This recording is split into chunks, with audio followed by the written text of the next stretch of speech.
વંદે માતરમ વિદ્યાર્થી મિત્રો, કેમ છો? મજામાં? ફરી પાછા આપણા 11 સાયન્સના ઈ લર્નિંગ ક્લાસની અંદર તમારું બધાનું ખૂબ ખૂબ ખૂબ સ્વાગત છે. તમે આપણે ગયા જે વિડીયો લેક્ચર હતા એ વિડીયો લેક્ચરની અંદર વર્ણપટને લગતો આખો સવાલ ભેણા લખ્યો હશે તમે બરાબર, એવી આશા રાખું છું. જેથી કરીને ફિઝિકલ કેમેસ્ટ્રીની દૃષ્ટિએ ફિઝિક્સ અને કેમેસ્ટ્રીનું મિક્સ એટલે કે ફિઝિકલ કેમેસ્ટ્રી, તો એની દૃષ્ટિએ આપણને આ વિડીયો લેક્ચરમાં આ પાઠની અંદર આપણને ખૂબ જાણવા મળ્યું હશે. બરાબર, પ્રેક્ટિસ કરતા રહેજો. સતત જે પણ આગળના સવાલ છે એ પણ સતત લખતા રહેજો. અહીંયા આપણે જે પણ ચાલે એ ખરેખર 2 વખત લખવાનું હોય છે. જો આપણે ક્લાસરૂમમાં બેઠા હોઈએ તો એક જેટલી પણ થિયરી ચાલે એ થિયરીને 2 વખત લખી અને બીજે દિવસે મોઢે લખવાની હોય છે, જેને આપણે કહેવામાં આવે છે એલટી.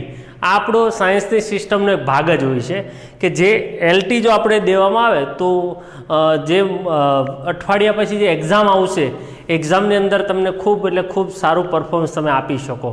આ એક સિસ્ટમ છે સાયન્સની, જે સિસ્ટમનો ફોલોઅપ જે લોકો કરે છે, જે વિદ્યાર્થી સ્ટુડન્ટ કરે એના સારામાં સારા માર્ક આવતા હોય છે.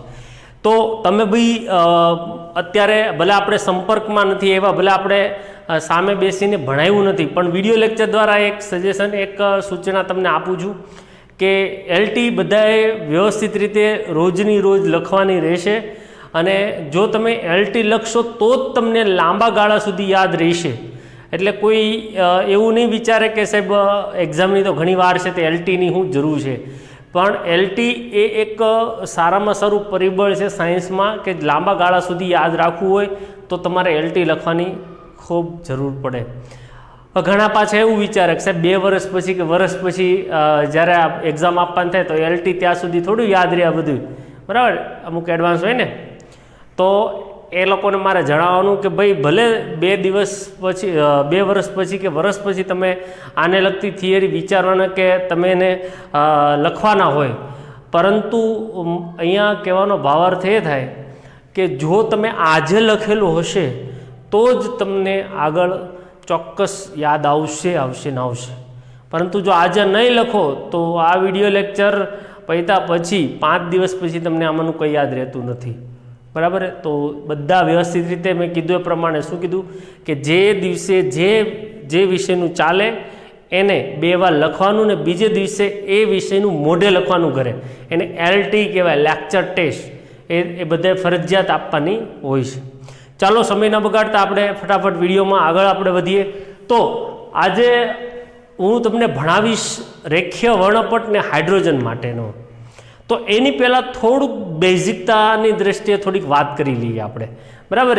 ફરી પાછા બોર્ડ ઉપર આપણે થોડુંક અહીંયા સ્પેસ છે, અહીંયા વાત કરીએ.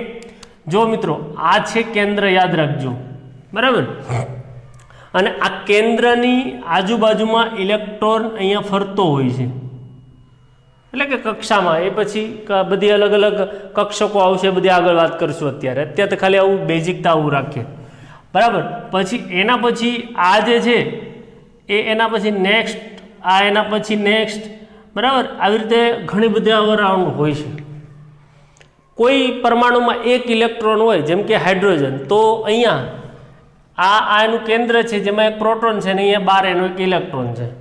તો એનો મતલબ એવો નથી કે આ પાછળની રાઉન્ડ એકે હશે જ નહીં, એ બધી જ હશે પણ ખાલી હોય એવી ધારણા કરવામાં આવી છે.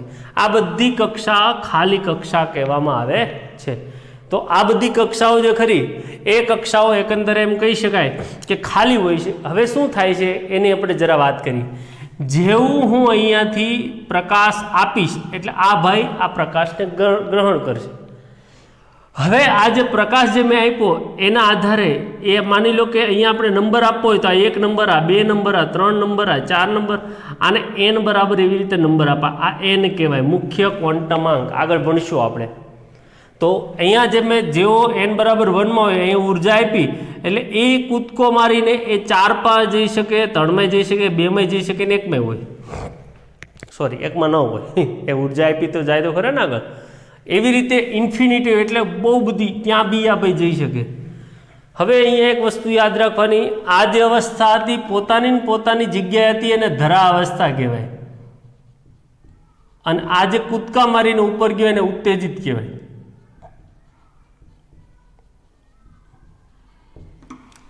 કોઈ પણ ઇલેક્ટ્રોન ઉત્તેજિત અવસ્થામાં જાય તો ફરી પાછો એને ધરા અવસ્થામાં આવવું પડે ને આવવું જ પડે. તો પછી એ ફરી પાછો અહીંયા 4માંથી પાછો 1માં જઈ શકે, બરાબર, 3માંથી નહીં જઈ શકે, 2માંથી નહીં જઈ શકે. તો આ રીતે જ્યારે રિટર્ન આવે છે ત્યારે ફરી પાછા એ ઉર્જા ઉત્પન્ન કરે છે. આગળ મેં તમને વર્ણપટમાં સમજાવ્યું છે. તો વિદ્યાર્થી મિત્રો, આ રીતે આપણે હાઇડ્રોજન પરમાણુ માટેનો જે મેં તમને પહેલાં તો પ્રાથમિક દ્રષ્ટિએ હાઇડ્રોજન પરમાણુ સમજાવ્યો, પછી એમાં જે ક્રિયા થાય છે એ સમજાવી. હવે એને લગતો આપણે આ સવાલ આપણે જોવાનો છે, બરાબર. ભણતા જઈએ, જોતા જઈએ. ઓકે,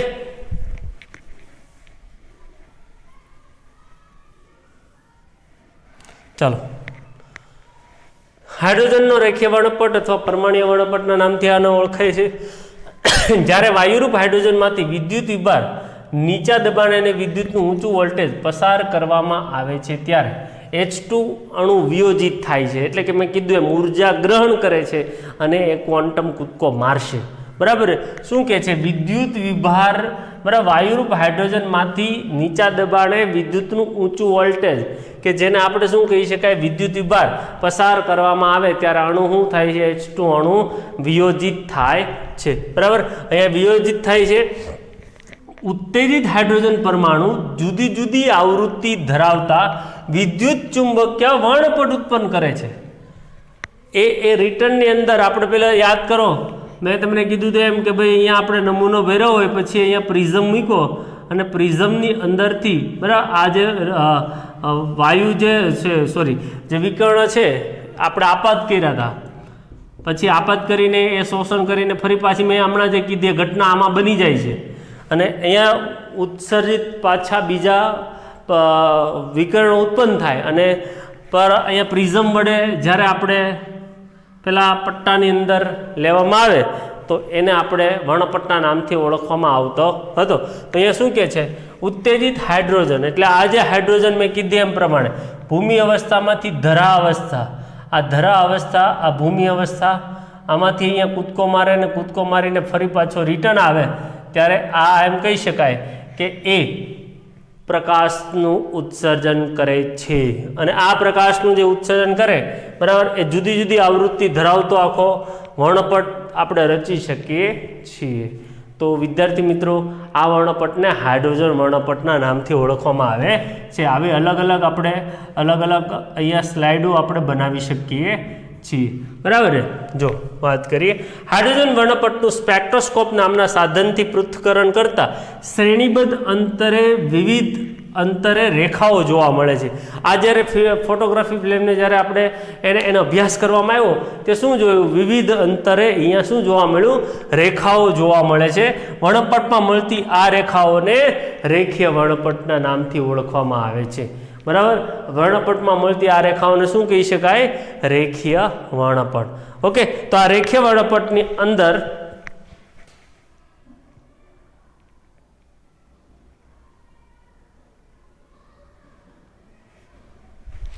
રેખીય વર્ણપટમાં અંદર આપણે આગળ વાત કરીએ એ પ્રમાણે કે ભાઈ આની અંદર અલગ અલગ જે રેખાઓ અહીંયા હોય છે. ઓકે, ચાલો.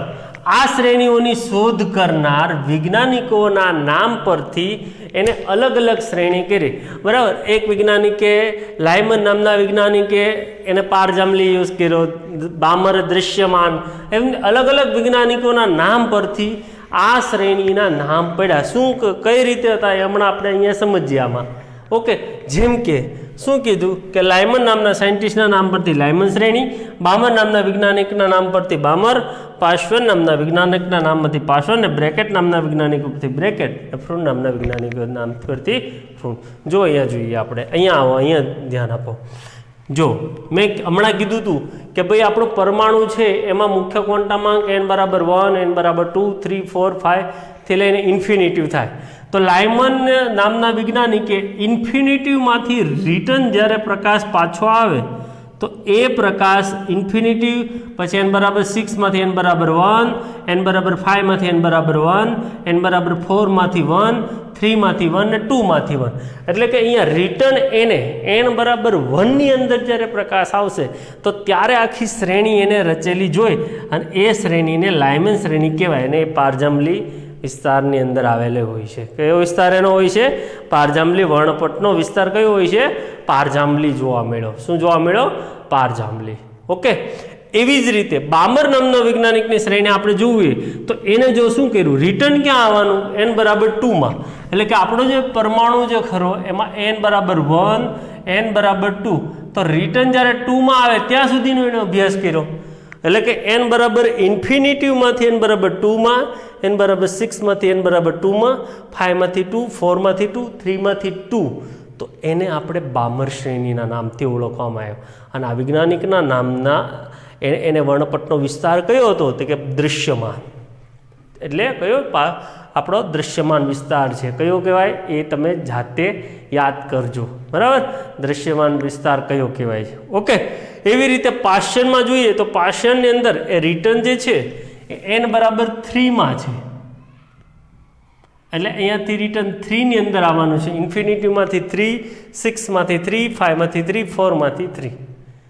બરાબર? તો આ રીતે અલગ અલગ વૈજ્ઞાનિકના નામ પરથી, બરાબર, જો મેં અહીંયા એક ટૂંકમાં કોષ્ટક બનાવ્યું છે. લાયમન હોય તો પારજાંબલી વિસ્તાર એનો લાયમન છે તો એનો વર્ણપટનો વિસ્તાર પારજાંબલી છે અને અહીંયા n બરાબર 1ની અંદર રિટર્ન આવવાનું છે. બામર છે તો કયો છે એનો વર્ણપટનો વિસ્તાર? દૃશ્યમાન છે. અને અહીંયા n બરાબર શેમાં આવવાનું છે? n બરાબર 2ની અંદર આવવાનું છે. પાષાણની અંદર પારરક્ત છે ને n બરાબર 3માં આવવાનું છે. અને બ્રેકેટની અંદર પણ પ્રારક્ત, અહીંયા n બરાબર રિટર્ન ક્યાં? તો કે 4માં. ફ્રૂનમાં ક્યાં? તો કે 5માં. તમને ખ્યાલ આવ્યો હશે. ઓકે. કે વિજ્ઞાન અહીંયા છે ને ઇલેક્ટ્રોન કૂદકો મારે અને રિટર્ન આવવાનું છે ને એની વાત આખી કરેલી છે. બરાબર? કે રિટર્ન આવે ને પછી જે આ પ્રકાશ આપે છે એ પ્રકાશ કયો? બરાબર? તો કે એનો અભ્યાસ જે કર્યો એ આપણે લાયમન, બામર, પાષાણ અને ફ્રૂન એ વૈજ્ઞાનિકના નામને યાદ રાખવાનું. આપણે એટલું યાદ રાખવાનું રહેશે આ કોષ્ટક બનાવ્યું એ. ઓકે. ચાલો હવે એક બીજી વસ્તુ એને યાદ રાખવાની છે. એ છે ઈસવીસન 1885માં બામરે દર્શાવ્યું કે જો વર્ણપટની રેખાઓને તરંગ સંખ્યા V12માં દર્શાવવામાં આવે તો હાઇડ્રોજન વર્ણપટની દૃશ્યમાન રેખાઓ આ સૂત્રનું પાલન કરે. આ સૂત્ર ખાસ યાદ રાખજો. V12 = 109677. બરાબર? 10×677 બ્રેકેટમાં 1/2² - 1/n². હવે મિત્રો જો બામર હતો તો રિટર્ન ક્યાં એને આવવાનું હતું? કે n બરાબર શું હતું? એનો 2 છે. તો અહીંયા જો પહેલાં કયું લીધું? 2. પછી n બરાબર 3, તો કે 2 સિવાયના પછી બધા આવશે. 3, 4, 5, 6, 7 એ આમાં આવશે. તો આપણને તરંગ સંખ્યા આપણને મળે. આ સૂત્ર આપણે યાદ રાખવાનું છે દાખલાની દ્રષ્ટિએ. બરાબર છે? આ સૂત્ર દ્વારા વર્ણવાયેલી રેખાની શ્રેણીને બામર શ્રેણીના નામથી ઓળખવામાં આવે છે. કઈ શ્રેણી કહેવાય એને? બામર શ્રેણીના નામથી ઓળખવામાં આવે છે. ઓકે. હાઇડ્રોજન વર્ણપટમાં માત્ર બામર શ્રેણી રેખાઓ જેવી છે કે જે દૃશ્યમાન વિસ્તારની અંદર, જે વિદ્યુત ચુંબકીય વર્ણપટના દૃશ્યમાન વિસ્તારમાં છે. વિદ્યુત ચુંબકીય વર્ણપટના કયા વિસ્તારમાં છે? દૃશ્યમાન વિસ્તારમાં છે. કઈ? બામર. ઓકે. તો આ રીતે આપણે એને દર્શાવી શકીએ છીએ. બરાબર? બામરમાં. તો મિત્રો આ જે આપણે આગળ વાત કરીએ તો આ સૂત્ર દ્વારા વર્ણવેલી રેખાને બામર શ્રેણીના નામથી આપણે ઓળખવામાં આવે છે. શું કહેવાય? બામર શ્રેણી. બરાબર? હાઇડ્રોજન વર્ણપટમાં માત્ર બામર શ્રેણીની જ રેખા હોય છે જે આપણા દૃશ્યમાન વિસ્તારમાં હોય છે. એટલે કે વાત આગળ કરી એ પ્રમાણે કે ભાઈ જ્યારે એ રિટર્ન ફરે છે n બરાબર 2માંથી ત્યારે જે આપણા વિકિરણ ઉત્સર્જિત થાય છે આ વિકિરણ, તો આ જે છે એ દૃશ્યમાન એ બામર શ્રેણીના જ છે. બાકી બધા તમે જુઓ પારજાંબલી છે, બરાબર, પાષાણ શ્રેણી છે એમાં પારરક્ત છે, બ્રેકેટની પારરક્ત છે, ફ્રૂનમાં પારરક્ત જ છે. તો આ દૃશ્યમાન વિસ્તાર ફક્ત ને ફક્ત બામર શ્રેણીની અંદર જ જોવા મળે છે. હવે એક વૈજ્ઞાનિક થઈ ગયો રીડબર્ગ નામનો સાયન્ટિસ્ટ. આ રીડબર્ગ નામના સાયન્ટિસ્ટે આ બામરે જે આપણું સૂત્ર આપ્યું હતું ને એ સૂત્રમાં થોડોક ફેરફાર કરી અને આપણા માટે ખૂબ મહત્વનું એક બીજું સૂત્ર આપ્યું. બરાબર? બધી શ્રેણી, કોઈ બી શ્રેણી હોય, એ લાયમન હોય, બામર હોય, પાષાણ હોય, ફ્રૂન, બ્રેકેટ જે હોય તે, એ શ્રેણી માટે તરંગ સંખ્યા ગોતવી હોય તો એની માટેનું સૂત્ર છે કે 10×96 1/n1² - n2² સેન્ટીમીટર ઇન્વર્સ. વિદ્યાર્થી મિત્રો અહીંયા N1 જે છે ને એ જો તમે લાયમન લેશો તો 1 આવશે, બામરમાં 2 આવશે, પાશનમાં 3 આવશે, બ્રેકેટમાં 4 અને ફ્રન્ટમાં 5 આવશે. પણ એટલું યાદ રાખવાનું કે અહીંયા n બરાબર તમે 1 લીધો હોય તો N2 છે તમારે 1 લઈ શકાય નહીં. N2 હંમેશા 2, 3, 4, 5, 6 લઈ શકાય. કેમ? આપણે હમણાં અહીંયા વાત કરી કે નહીં. જો તમે અહીંયા n બરાબર પહેલો 1 લીધો હોય બરાબર, તો બીજામાંથી પહેલામાં આવે, ત્રીજામાંથી આવે, ચોથામાંથી આવે, પહેલામાં થોડો આવે. એટલે અહીંયા તમારે N1 બરાબર જો 1 હોય તો N2 બરાબર શું લેવું પડે? 2, 3, 4, 5, 6, 7 ઇન્ફિનિટિવ. એવી રીતે બામરમાં તમને ખબર છે કે N1 બરાબર 2 છે. જો અહીંયા રહ્યું સૂત્ર છે બરાબર, પહેલેથી એને આપેલું. ઓકે, એની મહેનત હતી. તો અહીંયા N2 બરાબર શું લેવું પડે? N2 બરાબર લેવું પડે 3, 4, 5, 6, 7 વગેરે. એવી જ રીતે પાશ્ચનની અંદર જો N1 બરાબર 3 લઈ આવવામાં આવે તો N2 બરાબર શું લેવું પડે સાહેબ? 4, 5, 6, 7 બરાબર. બ્રેકેટની અંદર શું, અહીંયા બ્રેકેટ જે છે એની અંદર N1 બરાબર 4 લઈએ તો N2 બરાબર શું લેવું પડે? 5, 6, 7, 8 ઇન્ફિનિટિવ. તો મિત્રો આ રીતે આપણે સૂત્રનો ઉપયોગ કરવાનો રહેશે. યાદ રાખજો, ખાસ IMP સૂત્ર છે બરાબર. હવે આપણે આ શ્રેણીને સમજ્યા કે કઈ રીતે આનો કઈ રીતે થાય છે બરાબર ને, એ તમને ખ્યાલ આવ્યો હશે. નહીં ખ્યાલ આવ્યો હોય તો એક વખત અહીંયા ફરી પાછો હું તમને જણાવી દઉં કે ભાઈ કઈ રીતે કામ થાય છે બરાબર. વ્યવસ્થિત આકૃતિ દોરીને આ કેન્દ્ર હોય છે, અહીંયા n બરાબર 1 છે, આ n બરાબર 2 છે, n બરાબર 3, n બરાબર 4, આવી રીતે ઘણા બધા લઈ શકાય બરાબર. આ ઇલેક્ટ્રોન માની લો કે આ આપણે 6, 5, 4, 3 આમ કેમ થયું 1, 2, 3, 4 ને 5 લીધા છે. તો જ્યારે તમે વિદ્યાર્થી મિત્રો લાયમનની વાત કરશો ત્યારે અહીંયા ઇલેક્ટ્રોન અહીંયાથી રિટર્ન તમારો 1 માં થાય બરાબર છે. પછી અહીંયા 4 માંથી ને 1 માં જ થશે, 3 માંથી ને 1 માં જ થશે અને 2 માંથી ને 1 માં થશે. ત્યારે જે આ રીતે જે પ્રકાશ ઉત્પન્ન થાય એ કયો હશે? એ પારજાંબલી હશે મિત્રો. અને આ શ્રેણી કઈ હશે? આ શ્રેણી આપણી લાયમન થઈ અને રિટર્ન આપણે n બરાબર 1 માં થઈએ. યાદ રાખજો. એવી રીતે જો તમે 52 ની વાત કરશો તો તમારે 2 ની અંદર આ બીજા નંબરમાં છે ત્યાં જ રિટર્ન થવું પડશે. 1, 2 ને આ રીતે 3. આ થઈ ગઈ 52. ત્યારે પ્રકાશ કયો હશે? દૃશ્યમાન. આ કયો પ્રકાશ અહીંયા કયો પ્રકાશ ઉત્સર્જિત કરશે? દૃશ્યમાન. રેડી. પાશ્ચનની અંદર કે ભાઈ પાશ્ચનની અંદર કીધું એ પ્રમાણે આ રીતે આવી રીતે શ્રેણી રચાય છે. ઓકે, જોઈએ બધા જ તત્વો પૈકી હાઇડ્રોજન પરમાણુનો રેખીય વર્ણપટ ખૂબ સહેલો છે. કેમ સહેલો છે સાહેબ? કારણ કે આમાં એક જ ઇલેક્ટ્રોન છે. હવે બાકીના હશે ને એમાં 2 ઇલેક્ટ્રોન આવશે તો કયો ઉત્તેજિત થાય, કયો પાછો શેમાં રિટર્ન આવે, એ બધા બહુ પ્રશ્નો છે જે આપણે આ લેવલે અહીંયા ભણવાના નથી બરાબર. એ કોલેજમાં કે પછી આગળ PhDમાં આવશે. તો વધુ ઇલેક્ટ્રોન ધરાવતા પરમાણુ માટે રેખીય વર્ણપટ વધુને વધુ શું બનતો જાય છે સાહેબ? જટિલ બનતો જાય છે. ઓકે, બધા તત્વોની રેખીય વર્ણપટની સામાન્ય લાક્ષણિકતાઓ કંઈક આવી હોય. કેવી છે? દરેક તત્વો માટે રેખીય વર્ણપટ અદ્વિતીય હોય. અદ્વિતીય એટલે એની માટે એક અલગ જ વસ્તુ છે બરાબર. એનો પોતાનો એકદમ એમ કહી શકાય ને, આપણે કેમ બધાના ચહેરા અલગ અલગ હોય બરાબર, એવી રીતે પોતાનો ચહેરો એ પોતાનો જ હોય. એવી રીતે દરેક તત્વ માટે એનો રેખીય વર્ણપટ એમ કહી શકાય અદ્વિતીય હોય છે. સેકન્ડ નંબરમાં દરેક તત્વના રેખીય વર્ણપટમાં એક જ પ્રકારની નિયમિતતા જોવા મળે. આ જે રિટર્ન થાય છે એ પ્રકારની નિયમિતતા જોવા મળતી હોય છે. અને વિદ્યાર્થી મિત્રો આ વર્ણપટની મદદથી આપણે ઇલેક્ટ્રોન રચના સાથે કંઈ લાગે વળગે છે કે નહીં એને પણ આપણે નેક્સ્ટ આગળ વાત કરવાના છીએ. તો હાઇડ્રોજન વર્ણપટને તમે બધા ખૂબ સારી રીતે સમજાવશો બરાબર, ખૂબ વ્યવસ્થિત રીતે સમજાવશો. એક વખત એને જોઈ લો.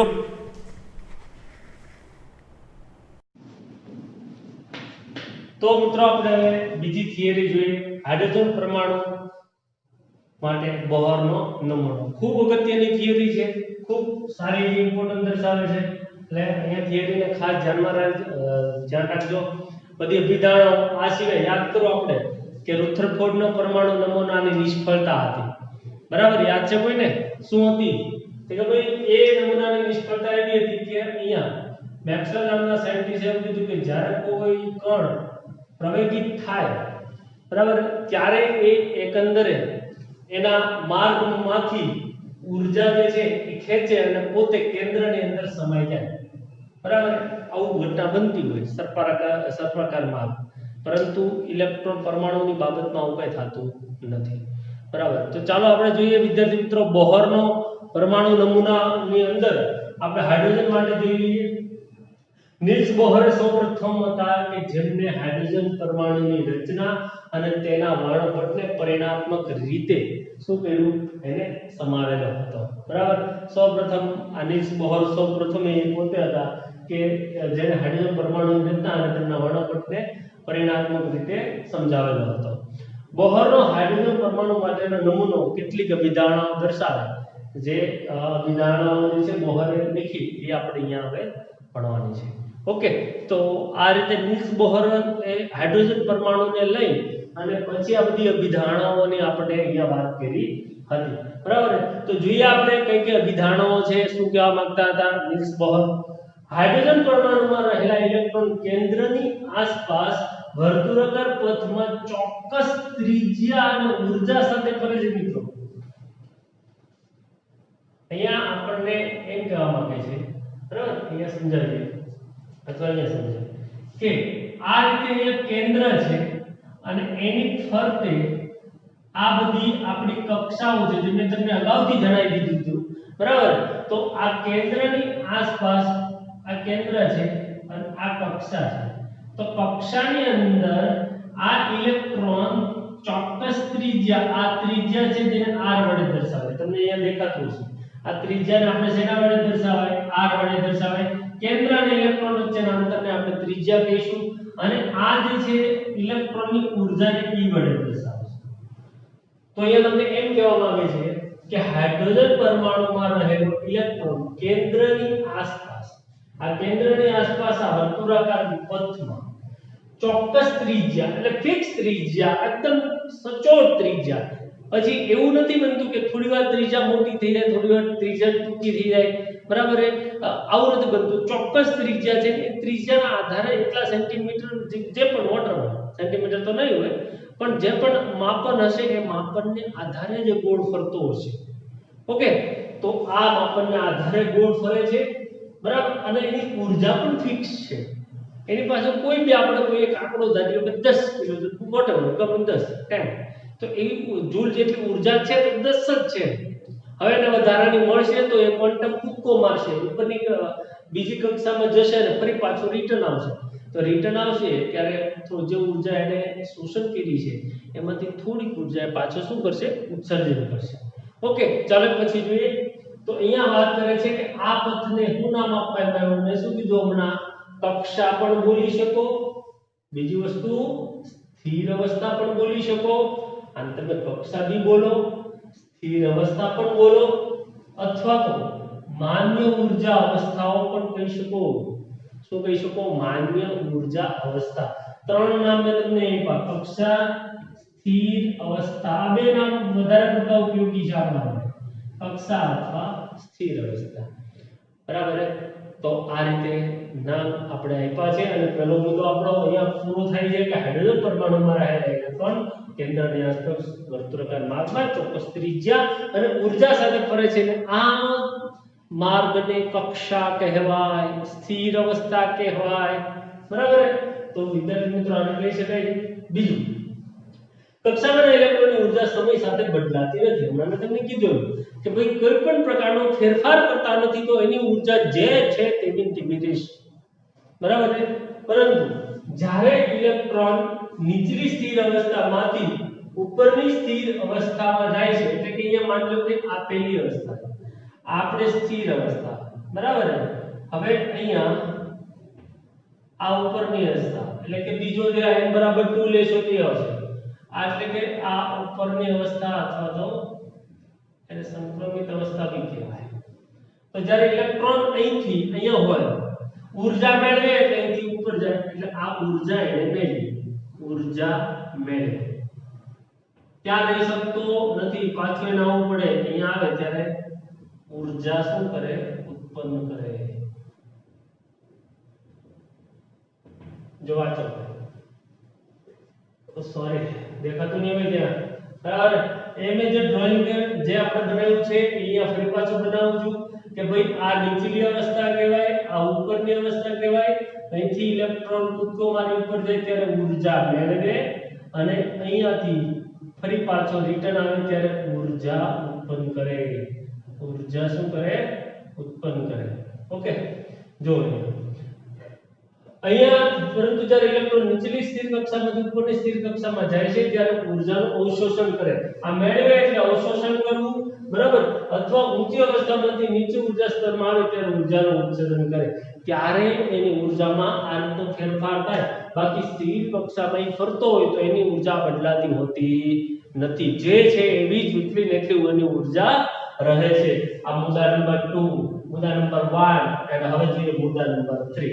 હવે જો આ ઊર્જા જે ખરી મેં કીધું આમાંથી આમાં જાય આમાંથી અહીંયા આવે ત્યારે અહીંયા ડેલ્ટા E ઊર્જાનો તફાવત લેવો પડે।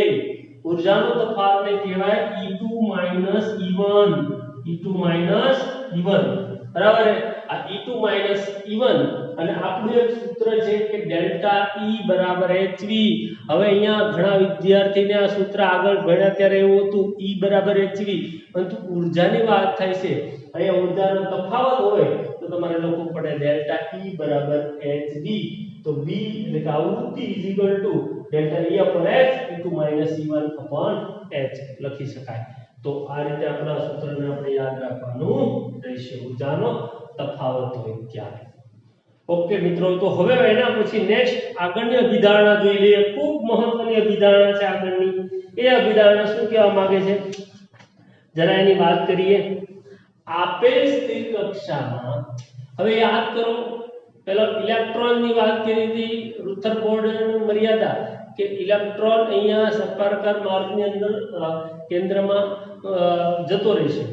ઓકે, તો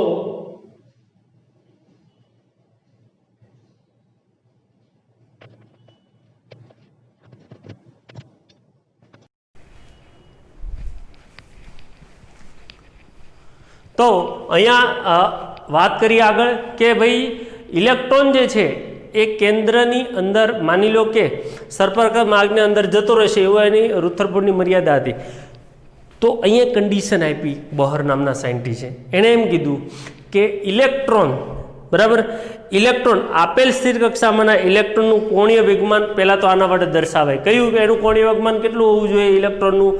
mvr કોણીય વેગમાન ઇઝિકલ ટુ nh/2π જેટલું જ હોવું જોઈએ।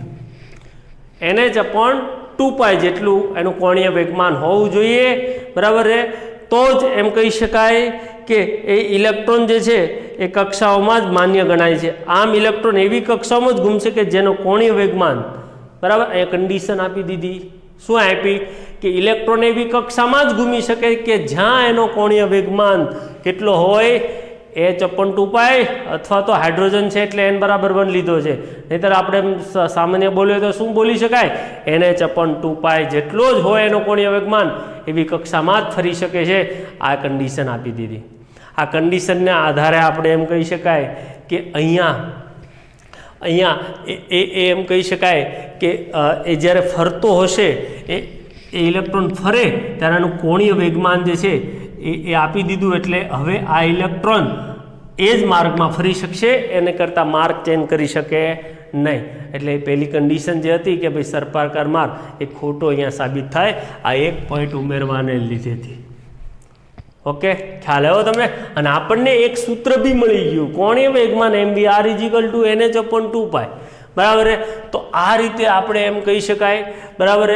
તો ટોટલ અહીંયા અભિધારણાઓ જે છે એ બધી જ અભિધારણાઓ આપણે અહીંયા પૂરી થઈ।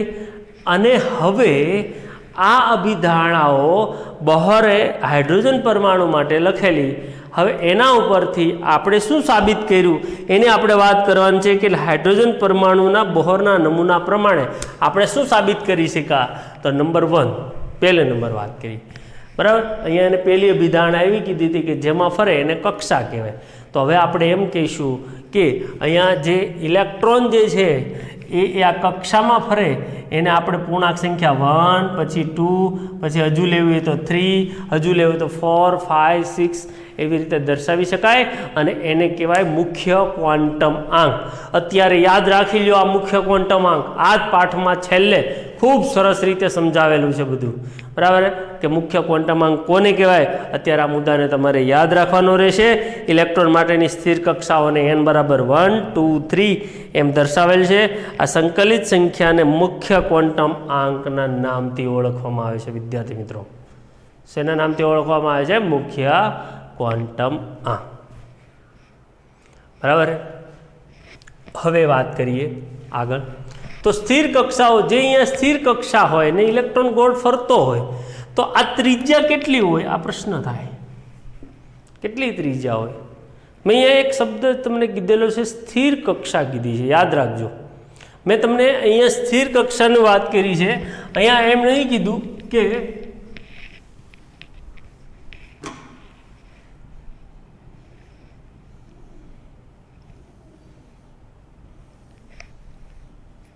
જ્યારે ઇલેક્ટ્રોન આમાં હોય અને આ કેન્દ્ર છે, હાઇડ્રોજન માટેની જ વાત કરું છું અહીંયા, બરાબર, H માટે, તો આ ત્રિજ્યાને મારે R કહેવામાં આવે અને આ જેની સ્થિર કક્ષા થઈ. પરંતુ જો અહીંયા આ ઇલેક્ટ્રોન કૂદકો મારીને અન્ય જો ઉપરની કક્ષાઓમાં જાય તો આ એની સ્થિર કક્ષા કહેવાશે નહીં. એને આપણે કઈ કહેવાય? એને સંક્રાંતિ કક્ષા અથવા તો એની ઉપલી કક્ષા એવો નામ આપણે આપવું પડે, બરાબર. જે મુદ્દામાં કીધું તે પ્રમાણે ઊંચી ઉર્જા અવસ્થા, બરાબર. તો આ એની સ્થિર કક્ષા થઈ. જ્યારે સ્થિર કક્ષામાં હોય ત્યારે એની ત્રિજ્યા તમારે માપવી હોય તો તમે લખી શકો Rn બરાબર n² ઇન્ટુ A0, જ્યાં A0 એટલે 52.9 પાઇકોમીટર અને n એટલે શું? તો કે n એટલે હાઇડ્રોજન છે, એટલા માટે n બરાબર 1 થાય. અન્ય કોઈ હોય તો એની માટે n બરાબર અલગ અલગ આવી શકે, બરાબર. જેમ કે હિલિયમ હોય, બરાબર, તો હિલિયમનો પરમાણુ અહીંયા હિલિયમ માટે આ પહેલામાં 2 ઇલેક્ટ્રોન હોય, બરાબર. હાઇડ્રોજન સોરી લિથિયમ માટે વાત કરીએ એટલે ખ્યાલ આવશે. લિથિયમ હોય તો 2 ઇલેક્ટ્રોન n બરાબર 1 હોય અને 1 ઇલેક્ટ્રોન n બરાબર 2 હોય. તો અહીંયા n બરાબર આ ઇલેક્ટ્રોનની જ્યારે વાત કરવાની થશે, એ લિથિયમ હોય તો અહીંયા n બરાબર શું થાય? n બરાબર કેટલા લેવા પડે? 2 લેવા પડે. જ્યારે અહીંયા તો હાઇડ્રોજન છે, હાઇડ્રોજનમાં તો એક જ ઇલેક્ટ્રોન છે અને n બરાબર 1 જ છે. તો અહીંયા હાઇડ્રોજન માટે n બરાબર 1 થાય. એટલું યાદ રાખવાનું મિત્રો કે જો તમને અહીંયા nનું વેલ્યુ વધે, nની વેલ્યુ વધે, બરાબર, એટલે કે આ મુખ્ય ક્વોન્ટમ આંક વધે તો ત્રિજ્યા વધે, તો દેખીતી વાત છે. આ અહીંની ત્રિજ્યા ઓછી હોય પણ અહીંયા ઇલેક્ટ્રોન હોય તો વધે, અહીંયા ઇલેક્ટ્રોન હોય તો વધે, બરાબર. તો આ રીતે મિત્રો આપણે કહી શકાય છે કે n બરાબર 1, n બરાબર nનું વેલ્યુ વધશે તો r વધશે. ખાસ યાદ રાખજો આ સૂત્રને. આ સૂત્ર હમણાં ફરી પાછું અહીંયા નીચે લઉં છું. તો આ રીતે ત્રિજ્યામાં શોધવા માટેનું સૂત્ર થઈ ગયું. હવે એના પછી નેક્સ્ટની અંદર છે કે ઇલેક્ટ્રોન સાથે સંકળાયેલા ખૂબ અગત્યનો ગુણધર્મ એ છે કે સ્થિર અવસ્થામાં રહેલા ઉર્જા. આપણે 2 વાત કરી હતી ને, ઉર્જા અને ત્રિજ્યાની વાત થઈ હતી. તો ઉર્જા શોધવા માટેનું સૂત્ર અહીંયા આપેલું છે કે En બરાબર -R is equal to -RH 1/n², 1/n², બરાબર. જ્યાં RH એટલે રીડબર્ગનો અચળાંક કહેવાય અને એની વેલ્યુ કેટલી આવે? 2.18 × 10⁻18 joule. Okay, 2.18 × 10⁻18 joule. Okay, ready? ચાલો આ વેલ્યુને અહીંયા મૂકી દઉં છું. તો En બરાબર -2.18 × 10⁻18 1/n², બરાબર. હવે જો વિદ્યાર્થી મિત્રો, તમે અહીંયા અલગ અલગ એનની વેલ્યુ પૂર્ણાંક સંખ્યા થાય કક્ષાની કીધું એ પ્રમાણે. હવે ત્યાં તમે એમ કહી શકો નીચે અવસ્થા ધરાવસ્થા માટે એટલે n બરાબર 1 લઈ શકો, બરાબર. એના પછી n બરાબર 2 પણ લઈ શકાય. તો એની વેલ્યુ તમને દાખલા ગણીને તમે આરામથી કરી શકો. અહીં 1 લઈને ગણો, ચાલો અત્યારે ત્યારે, પછી 2 લઈને ગણો, ગણતરી કરો, વિડીયાને પુશ કરી વિડીયો અને ગણો, ચાલો. ઓકે, તો તમે કેલ્ક્યુલેશન કરી નાખ્યું હશે, બરાબર. તો હવે અહીંયા આ રીતે તમને આપણે એમ કહી શકાય.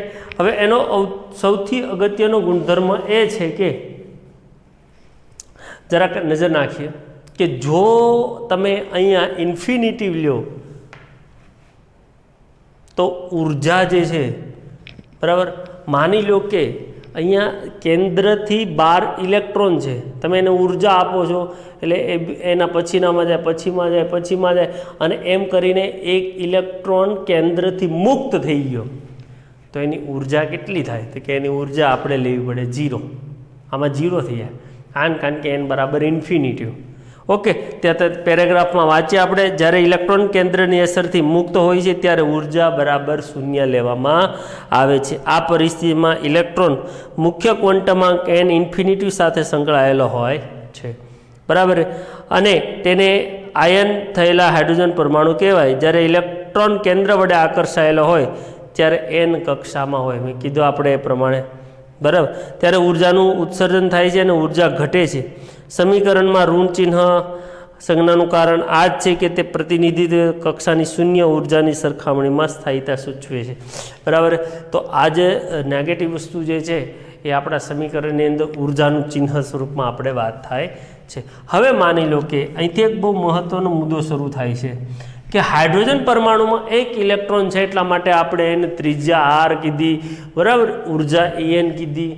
તો વિદ્યાર્થી મિત્રો કે જો તમે હાઇડ્રોજન જે એક ઇલેક્ટ્રોન વાળો છે એવા બીજા બી થાય, જેમ કે He+1 લઈ લો એટલે આમાં એક ઇલેક્ટ્રોન થાય, કારણ કે હિલિયમ જે છે, હિલિયમનો પરમાણુ ક્રમાંક 2 છે, એક ઇલેક્ટ્રોન કાઢી નાખો એટલે એક ઇલેક્ટ્રોન થઈ ગયો. લિથિયમનો પરમાણુ ક્રમાંક 3 છે તો એમાં 2 ઇલેક્ટ્રોન કાઢો તો બી એમાં એક ઇલેક્ટ્રોન થઈ ગયો. એવી રીતે બેરેલિયમમાં આપણે લઈએ તો બી જે છે એ 4 થાય તો એમાં 3 ઇલેક્ટ્રોન કાઢી નાખો તો પણ એક ઇલેક્ટ્રોન વાળા થઈ ગયા. તો હવે એક ઇલેક્ટ્રોન વાળા જેટલા બી હોય એના માટે ઉર્જા તમારે લેવી હોય તો આનું આ સૂત્ર છે, જોજો ધ્યાનથી. આ સૂત્ર આનું આ ફક્ત એકને બદલે તમારે ઝેડ લખવાનો, જ્યાં ઝેડ એટલે આપણો આવશે પરમાણુ ક્રમાંક.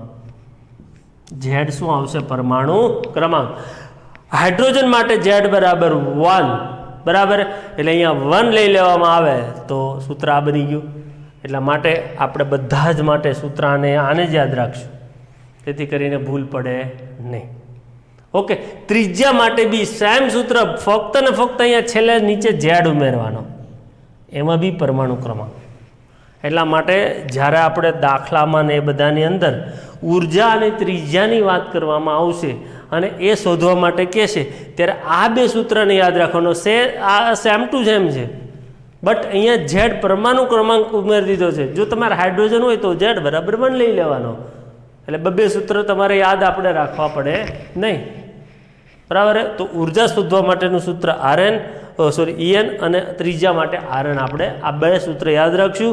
હાઇડ્રોજન પરમાણુ હોય તો ઝેડ બરાબર 1 લઈશું અને He+ હોય તો અહીંયા ઝેડ બરાબર 2 થાય, લિથિયમ છે તો 3 થાય, બેરિલિયમ છે તો 4 થશે. તો વિદ્યાર્થી મિત્રો આ બે સૂત્રને આપણે ખાસ યાદ રાખશું, બરાબર. છેલ્લો મુદ્દો લઈ લઈએ. આ કક્ષાઓમાં ઘૂમતા ઇલેક્ટ્રોનનો વેગ નક્કી કરવાનું શક્ય છે. અહીંયા સંપૂર્ણ પરિશુદ્ધ સમીકરણ કોઈ આપેલા નથી, પણ ગુણાત્મક રીતે કહીએ તો ઇલેક્ટ્રોનના વેગની માત્રા કેન્દ્રના ધન ભારના વધારા સાથે વધે છે અને મુખ્ય ક્વોન્ટમ આંકના વધારા સાથે ઘટે છે, બરાબર. મુખ્ય ક્વોન્ટમ આંક જેમ વધતો જાય તેમ આપણે વેગની માત્રા ઘટશે. બીજું, કેન્દ્ર ઉપર જે ધનભાર થશે, બરાબર, જેટલો ધનભાર વધુ હશે એટલા એના વધારા સાથે શું થાય છે? વધે છે. આ આપણો છેલ્લો મુદ્દો છે. ખાસ અભિધારણાઓમાં તમારે આ સમીકરણો યાદ રાખવાના, બરાબર. લખાણની દ્રષ્ટિએ બી આ ખૂબ અગત્યતા દર્શાવે છે. તો એક વખત આને સરસ મજાની રીતે લખી લો. મેં કીધું એ પ્રમાણે આપણે એને 2 વાર લખવાનું હોય છે, તો એને 2 વાર લખવું પણ જોઈએ, બરાબર, અને LT સ્વરૂપે ઘરે લખવાની છે.